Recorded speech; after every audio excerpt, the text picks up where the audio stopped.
questa sesta corsa, quelli di Chocolate Show di Amos Rab, sono quindi in 10.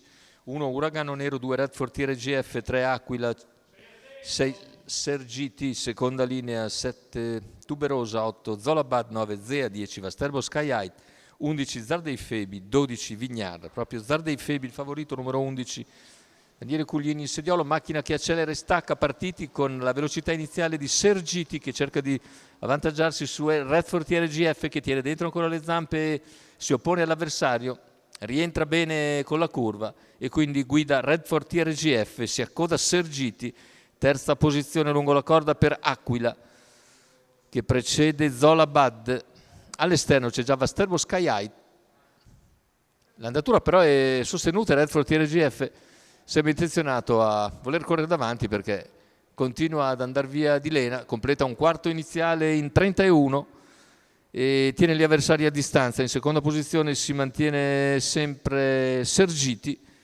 mentre Vasterbo Sky High ha dovuto adeguarsi. Intanto completamento della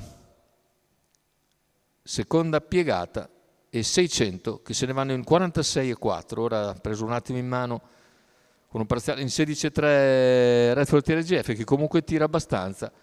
Vasterbo è seguito da Zea,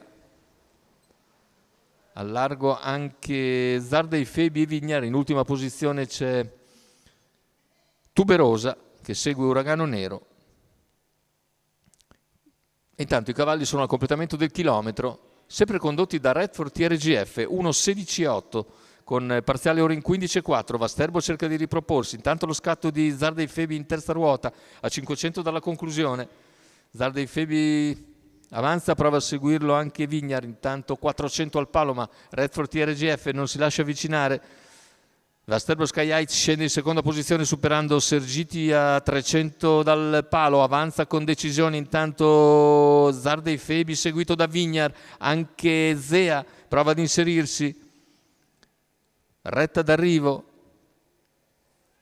con 3 cavalli a ventaglio e in vantaggio Vasterbo, ma in vantaggio scusate Redford, ma è attaccato a centropista soprattutto da Vignard che sul palo raggiunge Zardei Febi e i due finiscono praticamente sulla stessa linea. Da rivedere questo arrivo molto serrato, 31,2 a chiudere.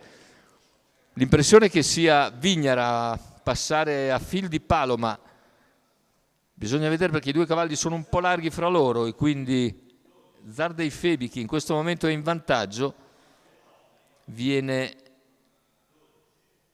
qui agguantato e probabilmente battuto sul palo da Vignard e Gianni Targhetta, mentre al terzo posto finisce Zea. Il successo quindi dovrebbe essere, aspettiamo naturalmente l'eventuale fotografia, ma dovrebbe essere per il numero 12 di Vignard e Gianni Targhetta in salchi al training per conto della scuderia 3 Stelle. Vediamo il bel finale a centropista di Vignard che dovrebbe aver battuto Zardei Febi con al terzo posto Zea. Andiamo a vedere se abbiamo anche il fermo immagine per il primo posto. Numero... No, non c'è nessun fermo immagine per il momento e la nostra impressione resta che comunque Vignard abbia... Eccolo qui. Ce l'abbiamo, Vignard. Quindi confermiamo la vittoria di Vignard su Zardei Febi con al terzo posto Zea.